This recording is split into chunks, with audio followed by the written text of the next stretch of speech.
अस्सलाम वालेकुम गाइस, मेरा नाम है अली और मैं अपने channel daily horror stories by Ali से अल्हम्दुलिल्लाह आपके साथ मौजूद हूँ। कुछ तबीयत नासाज है, गले में दर्द है, बुखार है, लेकिन मैं चाहता हूँ कि कम से कम एक स्टोरी या दो स्टोरीज़ आप लोगों के लिए रिकॉर्ड करके शेयर कर सकूँ।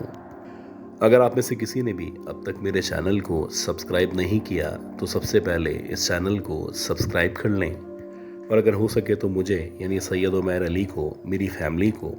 हम सबको दुआओं में याद रखें कि अल्लाह ताला हम सबको सेहत दे, ज़िंदगी दे और हमारे तमाम कामों में आसानियाँ फरमाए। गाइस, आज की ये जो कहानी है, ये कहानी मिस अलिजबा की कहानी है और ये 2003-2004 की कहानी है। ये बताती है कि ये उस दौर की कहानी है जिस दौर में ये मलेशिया पढ़ने के लिए गई हुई थी। अगर आप उस दौर की बात करें तो उस दौर में भी बहुत ज़्यादा क्रेज़ था कि लोग पढ़ने के लिए बैनुल अक़वामी सफ़र किया करते थे।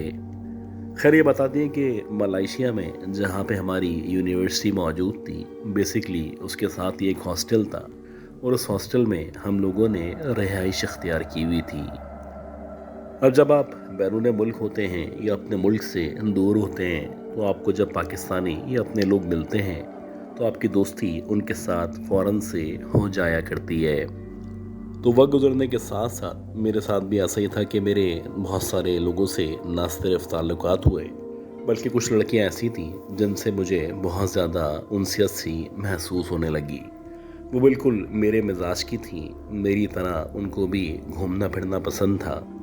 और ऐसा ही हुआ कि एक दफ़ा हम लोगों ने प्लान किया कि लॉन्ग वीकेंड पे हम लोग कहीं ना कहीं किसी दूर मकाम पे या फिर किसी लॉन्ग ड्राइव पे ज़रूर जाएंगे। जहाँ पे हमारी यूनिवर्सिटी मौजूद थी, उस यूनिवर्सिटी से आप कह सकते हैं कि तकरीबन आधे पौन घंटे के फासले पे एक हाईवे वाला रोड था, और ये जो रोड था ये आगे जाके बॉर्डर से मिल जाया करता था। यानी कि ये जो रोड था ये कुछ इस तरह से बना हुआ था कि हाईवे भी था और हाईवे के साथ साथ आगे जाके ये रोड किसी दूसरे मुल्क के साथ शामिल हो जाया करता था। हमारा प्लान यही था कि हम इस लॉन्ग रूट पे जाएंगे, वहाँ पे कोई जगह देखेंगे, कोई पॉइंट देखेंगे, वहाँ पे निकल के बाहर खाना वगैरह बनाएंगे और वहाँ पे कुछ देर रुकने के बाद वापस आ जाएंगे। लेकिन कभी कभी जो आप प्लान करते हैं उसके हमेशा अगेंस्ट हुआ करता है। वैसा ही कुछ हमारे साथ हुआ कि जब हम अपने दोस्तों के हमरा इस लॉन्ग ट्रिप पे यानी कि हाईवे के ट्रिप पे निकले तो हम लोगों ने प्लान कुछ और किया था, लेकिन जब हम वहाँ पे पहुँचे तो इत्तेफाक से हमें इतनी ज़्यादा रौनक या कोई इस तरह की जगह नज़र नहीं आ रही थी जहाँ पे हम रुक के स्टे कर सकें। खैर, इसी दौरानिए में जबकि हम उस रोड के ऊपर मौजूद थे, देखते ही देखते अंधेरा होना शुरू हुआ और फिर फ़िलहाल हमें एक जगह ऐसी नज़र आई जहाँ पे कुछ चेयर्स वगैरह मौजूद थी, यानी कि प्रॉपरली सिटिंग एरिया मौजूद था, लेकिन ऐसा लग रहा था उसके अतराफ में कुछ और मौजूद नहीं है। हम लोग वहीं निकल के बैठे और बैठे बैठे वहीं पे हमने तकरीबन 1-1.5 घंटा गुजारा, और गुजारने के बाद खाना वगैरह खाने के बाद वहाँ से आप कह सकते हैं कि हम वापसी के लिए निकल चुके थे। जब हमने वापसी वाला रूट लिया तो आगे जाके ये जो रोड था कुछ अजीब तरीके से दो रोड्स के अंदर तकसीम हो रहा था। अब हमारा ये ख्याल था कि जब हम आए थे तो एक ही रोड था, लेकिन ये दो रोड्स कहाँ से आ गए थे। खैर, हमने अंदाज़न ये जो लेफ़्ट वाला रूट था उस तरफ अपनी गाड़ी को मोड़ लिया। ज़ाहिर सी बातें चल रही थी और एक रौनक मची हुई थी, तो बातों ही बातों में इस रोड के ऊपर हम तकरीबन 15 या 20 मिनट तक चलते चले गए। लेकिन जैसे जैसे हम मज़ीद आगे बढ़ रहे थे, अब हमें ऐसा लग रहा था कि ये जो इक्का दुक्का गाड़ियाँ थीं ये भी हमारे आगे पीछे से बिल्कुल गायब हो चुकी हैं। शायद हम किसी ऐसी लोकेशन पे मौजूद थे जो कि शायद इस हाईवे से किसी और रोड की तरफ मौजूद थी, और हम गलती से इस रूट पे आ गए थे जबकि हमें जाना उस दूसरे वाले रूट पे चाहिए था। खैर, हर गुजरते हुए लम्हे के साथ साथ हमारी परेशानी में इजाफा हो रहा था। ज़ाहिर सी बात है, हम लड़कियां थीं, जो भी था आखिर में हमें परेशान तो होना ही था। खैर, इसी तरह मज़ीद आगे बढ़ते बढ़ते अब ऐसा लग रहा था जो इक्का दुक्का लाइट्स मौजूद थी वो भी मुकम्मल तौर पे बंद पड़ी हुई हैं, और शायद हम बॉर्डर से क्रॉस करने के बाद किसी दूसरे कंट्री में या किसी ऐसी जगह पहुंच चुके हैं जहां पे दूर दूर तक, मीलों तक ना ही कोई लाइट्स हैं, ना ही कोई आबादी मौजूद है।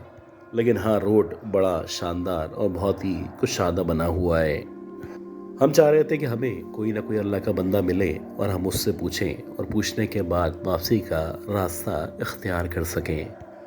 खैर, अजीब बात ये थी कि मज़ीद 15-20 मिनट तक इधर उधर घूमने के बावजूद ना ही कोई रास्ता दिखाई दिया। अब ऐसा लग रहा था कि हम इस दुनिया को छोड़ने के बाद शायद मरीख के ऊपर पहुंच चुके हैं। ऐसा लग रहा था ना ही कोई इंसान है, ना ही कोई आबादी है, कुछ अजीब सी जगह है और इस जगह पे एक हल्की हल्की सी ठंडक का हमें एहसास हो रहा था। खैर, आप यकीन करें कि इसी दौरानी में जबकि हम उसी रोड पे मज़ीद आगे बढ़ रहे थे, मेरी दोस्त ने बोला कि क्यों ना इसी रोड पे हम गाड़ी घुमा के वापस उसी तरफ चलना शुरू करें जिस तरफ से हमने यू टर्न लिया था या जहाँ पे दो रोड्स मौजूद थे। जैसे ही मेरी दोस्त ने इस तरह की बात की तो हमें ऐसा लगा कि सामने की तरफ से 3-4 लोग हैं जो चलते हुए हमारी तरफ बढ़ते चले आ रहे हैं। इस वक्त जो हमारी गाड़ी थी वो मुकम्मल तौर पे रुकी हुई थी और जब हम लोगों ने उन लोगों को अपनी तरफ आते हुए देखा तो आहिस्ता आहिस्ता करके एक उम्मीद सी जागना शुरू हुई। मेरा ख्याल है कि जो भी लोग थे, इन लोगों ने अरबी टाइप के सफ़ेद कलर के जुब्बे या लिबास पहन रखे थे और जैसे जैसे ये मज़ीद आगे आ रहे थे ऐसा लग रहा था बहुत ही लंबे चौड़े लोग हैं जो कि शायद हमारी तरह रास्ता भूल चुके हैं। एक वक्त तो ऐसा लग रहा था कि हमारे और उनके दरमियान जो डिस्टेंस था वो आप कह सकते हैं कि तकरीबन 20 या 22 फीट का रह चुका था। लेकिन एक अजीब बात ये भी थी कि बावजूद इसके कि वो हमारी तरफ बढ़ते चले आ रहे थे, अब ऐसा लग रहा था ये जो कम डिस्टेंस है ये ख़त्म होने का नाम ही नहीं ले रहा है। ना ही उनका और हमारा डिस्टेंस 22-20 फीट से कम हो रहा था, लेकिन उनके जो कद थे देखते ही देखते ऐसा लग रहा था 7 फीट में, फिर 8 फीट में और फिर शायद 9 फीट के लंबे लंबे लोगों में तब्दील हो चुके थे। एक अजीब सूरत हाल थी, अजीब कन्फ्यूजन थी, हमारी समझ से बाहर था हमारे साथ क्या हो रहा है। लेकिन हमारे दरमियान एक लड़की मौजूद थी, उसको थोड़ा बहुत अंदाज़ा होना शुरू हो चुका था और उसने कहा कि तुम तमाम लोग आयतल कुर्सी पढ़ना शुरू कर दो। और ऐसा ही हुआ कि जब उसके कहने के बाद हम लोगों ने ये जो पार्टी वाला माहौल था इसको एकदम से दीनी माहौल में तब्दील करना शुरू किया, तो मेरी दोस्त ने जो कि ड्राइव कर रही थी गाड़ी को वापस घुमाया और मेरा ख्याल है कि आधे घंटे तक वो तेज़ रफ्तारी के साथ रॉन्ग ट्रैक पे या रॉन्ग रूट पे गाड़ी को भगाती चली गई। यानी ये जो रूट था ये आने वाला रूट था, लेकिन हम इसी रूट पे वापस भगा रहे थे और मुसलसल हम सारी लड़कियां दुआ कर रहे थे कि हम खैरियत से वापस अपने हॉस्टल या उस जगह पहुंच सकें जहां से हमने अपने सफ़र का आगाज़ किया था। और ऐसा ही हुआ कि तकरीबन 20-25 मिनट मज़ीद सफ़र करने के बाद बिलाखिर हमें वो रास्ता दिखाई देना शुरू हुआ जहां से हमने गलत मोड़ पे गाड़ी मोड़ ली थी। खैर, अल्लाह का शुक्र है कि जैसे ही हमें वो रोड नज़र आया हमारी जान में जान आई और हम लोगों ने और तेज़ रफ्तारी के साथ गाड़ी को हाईवे पे अपने हॉस्टल की तरफ बढ़ाना शुरू कर दिया। अल्लाह अल्लाह करके 1-1.5 घंटे के बाद जब हम वापस अपने हॉस्टल पहुँचे तो हम जितनी भी लड़कियां थीं सारी की सारी लड़कियों को बुखार हो चुका था। ये जो कुछ हमारे साथ हुआ था, जो लंबे लंबे 3-4 आदमी थे जो कि हमारे सामने एकदम से बड़े या लंबे होते जा रहे थे, जिनको हमने देखा था, उन सबको देखने का जो वाक़या है आज भी हमारे लिए मुअम्मा है। और आज भी हम लोग जब भी इस बात को याद करते हैं तो हमारे ज़हनों में एक ही सवाल गर्दिश किया करता है कि आखिर ये जो लोग थे ये इंसान थे या फिर जन्नात थे। अच्छा गाइस, उम्मीद करता हूँ ये जो पहली स्टोरी थी, ये कहानी, ये स्टोरी आपको ज़रूर पसंद आई होगी।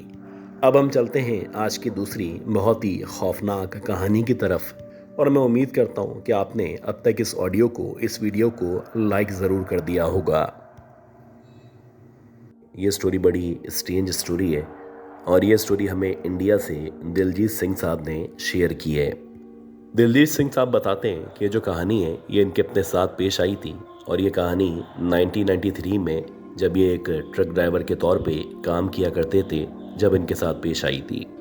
ये बताते हैं कि बेसिकली इनका जो ताल्लुक़ था या ताल्लुक़ है वो लुधियाना पंजाब से है लेकिन शुरू में जब ये पैदा हुए थे या ये जवान हो रहे थे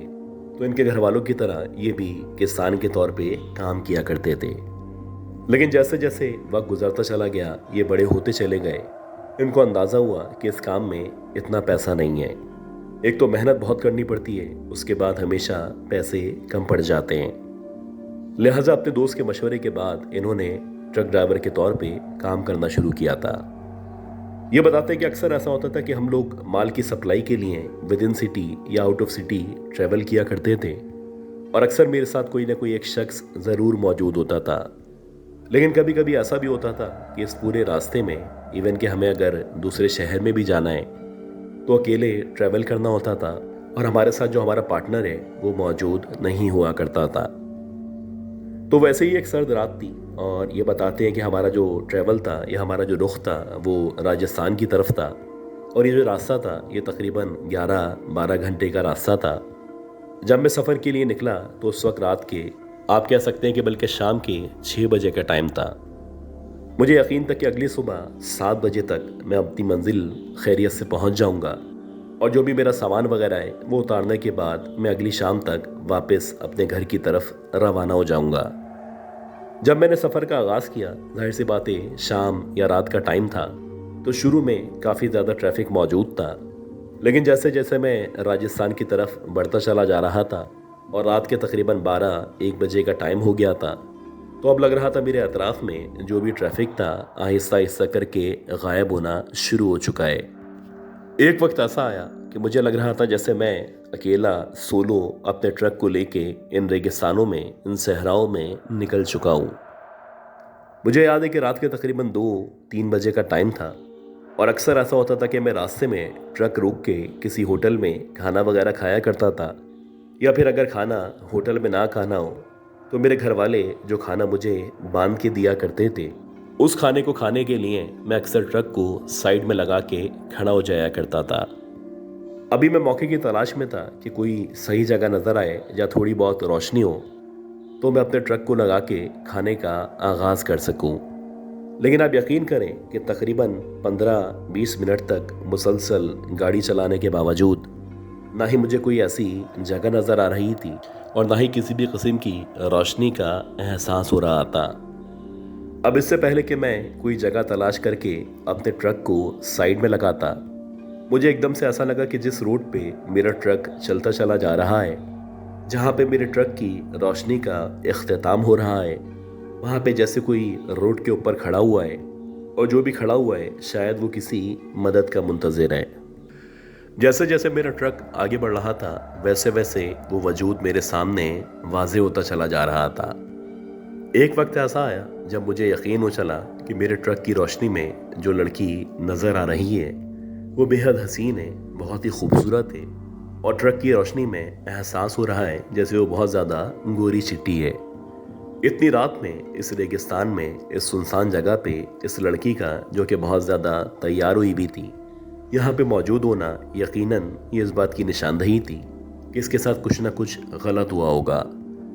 और ऐसा हुआ कि जब मैंने अपने ट्रक को उस लड़की के एग्जैक्टली सामने जाके रोका तो इससे पहले कि मैं उस औरत से, उस लड़की से कोई बात पूछता, उसने एकदम से मेरे ट्रक का दरवाज़ा खोला और दरवाज़ा खोलने के बाद ट्रक के अंदर दाखिल हो गई। जैसे ही वो लड़की ट्रक के अंदर दाखिल हुई तो बजाय इसके वो कोई बात करती, वो मुसलसल आगे की तरफ इशारा करके मुझे कह रही थी कि जैसे ट्रक को फ़ौरन से यहाँ से भगाना शुरू कर दो। अब जैसे जैसे मैंने ट्रक को चलाना शुरू किया और मैं भी चाह रहा था कि ज़रा 5-7 मिनट का टाइम गुजर जाए तो इस ज़रा कंफर्टेबल हो तो ये मुझसे बात करेगी। एक हल्का सा बारीक सा दुपट्टा था जो उसके चेहरे के आगे गिरा हुआ था, जो एक घूंघट के तौर पे काम कर रहा था। और जहाँ तक उसके वजूद की, उसके कपड़ों की या उसके जिस्म की बात है तो ऐसा लग रहा था जैसे वो दुनिया जहाँ की हसीन तरीन लड़की है जो कि बहुत ही हसीन दुल्हन के लिबास में मेरे बराबर में बैठी हुई है। बज़ाहिर देखने से ऐसा लग रहा था जैसे किसी मंडप से या किसी शादी से उठ के ये भाग खड़ी हुई है कि शायद इसके घर वाले इसकी शादी ज़बरदस्ती किसी ऐसे मर्द के साथ करवा रहे हों जिसके साथ ये शादी हरगिज़ ना करना चाहती हो। عجیب بات یہ تھی کہ تقریباً 5-7 منٹ تک مسلسل میں اس کے بولنے کا انتظار کرتا رہا، لیکن بجائے اس کے کہ وہ عورت، وہ لڑکی کوئی بات کرتی، کوئی کنورسیشن کرتی، وہ مسلسل خاموش تھی، اور ایک دھیمی دھیمی سی عجیب سی خوشبو تھی جو میرے اور اس کے درمیان موجود تھی، اور یہ خوشبو یقیناً جیسے جیسے بڑھتی چلی جا رہی تھی، یہ جو ماحول تھا یہ آہستہ آہستہ رومانوی ہوتا چلا جا رہا تھا۔ اب آہستہ آہستہ کر کے میرے اعصاب نے، میرے جذبات نے میرا ساتھ دینا چھوڑ دیا تھا، اور ایسا لگ رہا تھا میں سراسر اس کے عشق میں، اس کے حسن میں ڈوبتا چلا جا رہا ہوں۔ حالانکہ میری اس لڑکی سے یہ پہلی ملاقات تھی، اور ایسا نہیں تھا کہ میں اس سے پہلے اس طرح کی خوبصورت لڑکیوں سے نہیں ملا تھا، لیکن یہ اوپر والا ہی جانتا تھا کہ اس لڑکی کے اندر ایسی کون سی کشش موجود تھی، یہ ایسا کون سا سحر موجود تھا جو بار بار مجھے اس کو چھونے پہ مجبور کر رہا تھا۔ آپ یقین کریں کہ میں نے بڑی مشکل سے 15-20 منٹ تک اپنے اعصاب پہ قابو رکھا، اور جب مجھے لگنے لگا کہ اب میرا اپنے اعصاب پہ قابو رکھنا بڑا مشکل ہے، تو بالآخر میں نے اپنے ہاتھ کو آہستہ آہستہ اس لڑکی کی طرف بڑھانا شروع کیا۔ جیسے جیسے میرا ہاتھ اس لڑکی کے وجود کی طرف بڑھ رہا تھا، تو میں چاہتا تھا کہ جان بوجھ کے ہاتھ کے بجائے اس کے جسم کے دیگر خد و خال کو میں چھو سکوں۔ یقیناً میرے اوپر شیطان طاری ہو چکا تھا، اور اب میں چاہ رہا تھا کہ کسی طور بھی اس لڑکی کے ساتھ کچھ نہ کچھ ایسا کروں کہ میری جو بھی شیطانی ضروریات ہیں، شیطانی سوچ ہے، اس کو تسکین مل سکے۔ اب جیسے ہی میرا ہاتھ اس لڑکی کے بہت قریب پہنچا، تو ایک دم سے اس کے سر کے آگے جو گھونگھٹ پڑا ہوا تھا، وہ ہوا کے جھونکے سے نہ صرف اوپر کی طرف اٹھا، بلکہ جیسے ہی وہ اوپر کی طرف اٹھا تو ایک لمحے کے لیے ایسا لگا جیسے میرا دل باہر نکل آئے گا۔ میں نے دیکھا کہ وہی حسین و جمیل جسم کی مالک، بہت ہی خوبصورت لڑکی ایک دم سے ایک بدصورت عورت میں تبدیل ہو چکی تھی۔ اب ایسا لگ رہا تھا جیسے اس کے جو دانت ہیں وہ بہت ہی نوکیلے سے بڑے بڑے لمبے لمبے دانت ہیں، اور عجیب بات یہ تھی کہ اس کے دانتوں سے ایسا لگ رہا تھا جیسے خون رس رہا ہے۔ آپ یقین کریں، یہ جو منظر تھا یہ میری زندگی کا خوفناک ترین منظر تھا۔ عجیب بات یہ تھی کہ اس کی جو آنکھیں تھیں وہ اس قدر چمک رہی تھیں کہ جیسے اس کی آنکھوں سے کوئی عجیب سی لال سی روشنی نکل رہی ہو۔ یہ وہ لمحہ تھا جس لمحے مجھے اپنے آپ پہ قابو رکھنا چاہیے تھا، یا کم از کم ٹرک کو روک کے ٹرک سے باہر نکلنا چاہیے تھا۔ لیکن بس مجھے اتنا یاد ہے کہ اس عورت نے، اس لڑکی نے بیٹھے بیٹھے اپنے ہاتھ کو میری گردن کی طرف بڑھانا شروع کیا ہے۔ جیسے ہی وہ لڑکی اپنے ہاتھ کو میری گردن کی طرف بڑھانا شروع کرتی ہے، ویسے ہی ایک دم سے جب میری نظر اس کے ہاتھ پہ یا اس کی انگلیوں پہ پڑتی ہے، تو وہی ہاتھ جو بہت گورے تھے، بہت خوبصورت تھے، ایسا لگا بہت عجیب سے خوفناک سے ہاتھوں میں تبدیل ہو چکے ہیں، اور اس کی جو لمبی لمبی پتلی پتلی انگلیاں تھیں، ان پہ جو ناخن موجود تھے وہ بہت زیادہ شارپ تھے۔ بس اس کے بعد مجھے اتنا یاد ہے کہ میرا ٹرک کسی آبجیکٹ سے جا کے ٹکرایا ہے۔ جب میری آنکھ کھلی تو صبح کے تقریباً 11-12 بجے کا ٹائم تھا، اور میرے اطراف میں بہت سارے لوگ جمع تھے۔ مجھے پتہ چلا کہ میرا جو ٹرک تھا رات میں کسی درخت سے جا کے ٹکرا گیا تھا۔ جب میرا ٹرک اس درخت سے جا کے ٹکرایا تو اس کے ٹکرانے کے بعد یہ جو ٹرک تھا یہ مکمل طور پہ ناکارہ ہو چکا تھا، لیکن اوپر والے کا کرم ہے کہ میری جان جانے سے بچ چکی تھی۔ جتنے بھی لوگ تھے سارے کے سارے اس واقعے کے بارے میں یا میرے ٹرک کے لگنے کے بارے میں مجھ سے دریافت کر رہے تھے۔ ظاہر سی بات ہے، میں اس پوزیشن میں تھا کہ اگر میں ان کو سچ بتاتا تو نہ صرف میری بے عزتی ہوتی، بلکہ لوگ میرے بارے میں الٹی سیدھی باتیں کرتے۔ میں نے لوگوں کو کہا کہ پتہ نہیں، ایک دم سے شاید میری آنکھ لگی، اور آنکھ لگنے کی وجہ سے یہ جو ٹرک تھا یہ ایک درخت سے جا کے ٹکرا گیا۔ آپ یقین کریں کہ اس کے بعد مجھے اسپتال منتقل کیا گیا۔ ویسے جو میری حالت تھی وہ ویسے بھی خطرے سے باہر تھی، لیکن پھر بھی مجھے 2-3 دن تک اسپتال میں رکنے کا مشورہ دیا گیا۔ جب میں اس کے بعد اسپتال سے فری ہوا، اور اسپتال سے فری ہونے کے بعد جب میں اپنے گاؤں، اپنے گھر آیا، تو شروع میں بظاہر سب کچھ نارمل لگ رہا تھا، لیکن جیسے جیسے ٹائم گزر رہا تھا ویسے ویسے بہت ساری دیگر چیزیں میں نے محسوس کرنا شروع کر دی تھیں۔ جیسے کہ اکثر ایسا ہوتا کہ میرے گاؤں میں جس گھر میں میں رہا کرتا تھا، ہمارے گھر کے سامنے ایک بہت بڑا سا درخت موجود تھا،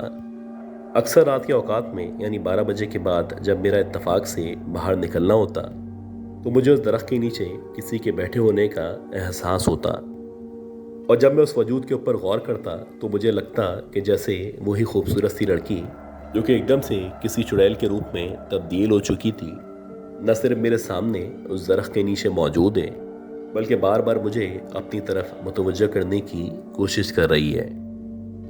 इसी तरह अक्सर छत पे जब मैं अकेला जाता या रात के औकात में जब मैं छत के ऊपर मौजूद होता तो जो मेरे सामने वाला घर था जो कि काफ़ी अरसे से खाली था, उस घर की छत पे मुझे अक्सर उस लड़की के होने का एहसास हुआ करता। बात ये थी कि जैसे जैसे टाइम गुजर रहा था वैसे वैसे ये जो वाक़यात थे न सिर्फ बढ़ते चले जा रहे थे बल्कि मुझे यकीन हो चला था कि जो भी वाक़यात हैं ये सरासर उस वाक़ये के बाद मेरे साथ पेश आना शुरू हो चुके हैं। अब इसके बाद मैंने मुख्तलिफ इस तरह के लोगों से, मुख्तलिफ तांत्रिक से जो कि झाड़ फूक किया करते हैं, ना सिर्फ रब्ता किया बल्कि उनको अपनी एक्चुअल सिचुएशन बताई। इस बारे में उन तमाम लोगों का यही कहना था कि उस रात जो लड़की आपसे लिफ्ट मांग रही थी या जो सरासर एक खूबसूरत लड़की के रूप में आपको नज़र आई थी, ये किसी लड़की की बुरी आत्मा थी। कहा जाता है कि उस रोड पे गए वक्तों में किसी लड़की के साथ या किसी दुल्हन के साथ बलात्कार किया गया था, और ना सिर्फ उसका बलात्कार किया गया था बल्कि बलात्कार करने के बाद उसकी जो बॉडी थी उसको वहीं रोड के ऊपर फेंक दिया गया था। उसके बाद से अक्सर ऐसा होता है कि वो लड़की, वो औरत मुख्तलिफ लोगों को रात के औकात में नज़र आती है। इसी तरह वो अपने हुस्न के जलवों में लोगों को गिरफ्तार करने की कोशिश करती है। जो लोग उसके हुस्न का शिकार होते चले जाते हैं, बिलाखिर वो उनको डिस्ट्रैक्ट करके या तो मौत की वादी में पहुंचा देती है या फिर कम से कम उनकी गाड़ी का एक्सीडेंट ज़रूर हुआ करता है।